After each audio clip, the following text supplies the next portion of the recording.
கடந்த தேர்தல் என்ன சொன்னீங்க? 2021 சட்டமன்ற பொது தேர்தலில் திராவிட முன்னேற்ற கழகம் ஆட்சிக்கு வந்தா நீட்டுக்கு விலக்கு பெறுவோம் சொன்னீங்களே.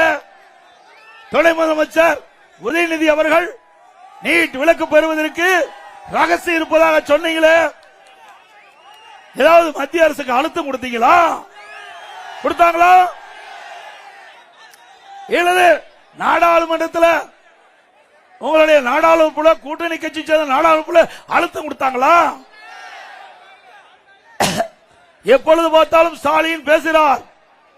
2024 நாடாளுமன்ற தேர்தலில் திமுக கூட்டணி அங்க வைக்கின்ற கட்சிகள் 39 இடத்திலும் வெற்றி பெற்று விட்டோம் என்று இன்னைக்கு மம்மதியில் இருக்கிறீங்களே.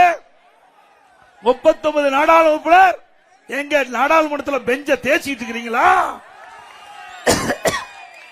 நீட்டுக்கு விலக்கு பெறுவதற்கு ஏதாவது குரல் கொடுத்தீங்களா?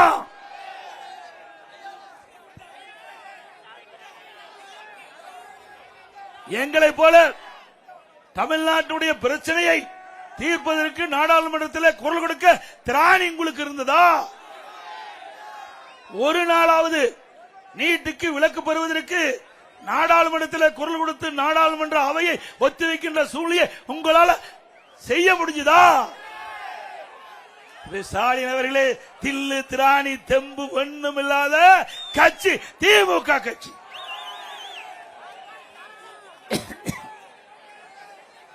இன்றைய தினம் தமிழகத்தில் போதைப் பொருள் நிறைந்த மாநிலம். எங்க பார்த்தாலும் கஞ்சா விக்குதுல விக்குதா இல்லைங்களா? கிராமத்திலிருந்து நகர வரை சந்து பொந்து மூளை முடுக்கு எல்லா இடத்திலையும் கஞ்சா விற்பனை அமோகமா நடக்குது. திமுக ஆட்சிக்கு வந்த உடனே ஒரே ஆண்டில் தமிழகத்தில் கஞ்சா புழக்கம் அதிகரித்து விட்டது. சட்டமன்றத்தில் பிரதான எதிர்க்கட்சி என்ற முறையில் முதலமைச்சருடைய கவனத்திற்கு கொண்டு வந்தேன். திரு ஸ்டாலின் அவர்களே, தமிழகத்தில் கஞ்சா போதைப் பொருள் எல்லா இடத்திலையும் தாராளமாக விற்பனை செய்யப்படுகிறது. அதை தடுத்து நிறுத்துங்கள் என்று பல முறை சொன்னோம். தொலைக்காட்சியின் வாயிலாக பேட்டி கொடுத்தோம், பத்திரிகையின் வாயிலாக அறிக்கை கொடுத்தோம். ஒண்ணுமே நடக்கல. இந்த போதை ஆசாமியால், கஞ்சா போதை ஆசாமியால் தமிழகத்தில் அன்றாடம் கொலை, கொள்ளை, திருட்டு, வழிப்பறிவு, பாலியல் வன்கொடுமை நடக்காத நாளே இல்ல. நடக்குதில்ல. அதை சொன்னா இன்றைக்கு ஈரோட்ல தேவையில்லாத பதில முதலமைச்சர் பதிவு வைக்கிறார். திரு ஸ்டாலின் அவர்களே, உங்களுக்கு மனசாட்சி இருந்தால் உங்களுடைய புள்ளி விவரத்தின்படி நீங்கள் அதை எடுத்து படித்து பாருங்கள்.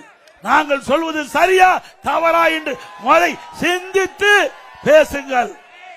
புள்ளி விவரத்தோடு நாங்கள் பேசிட்டு இருக்கிறோம். ஆக இதற்கு அடிப்படை காரணமே இந்த போதை ஆசாமியால் கஞ்சா பயன்படுத்துகின்றவர்கள், நம்முடைய இளைஞர்கள், மாணவர்கள் இந்த கஞ்சா பயன்படுத்தி சீரழியக்கூடிய நிலை இந்த ஆட்சியிலே பார்க்கப்படுகிறது.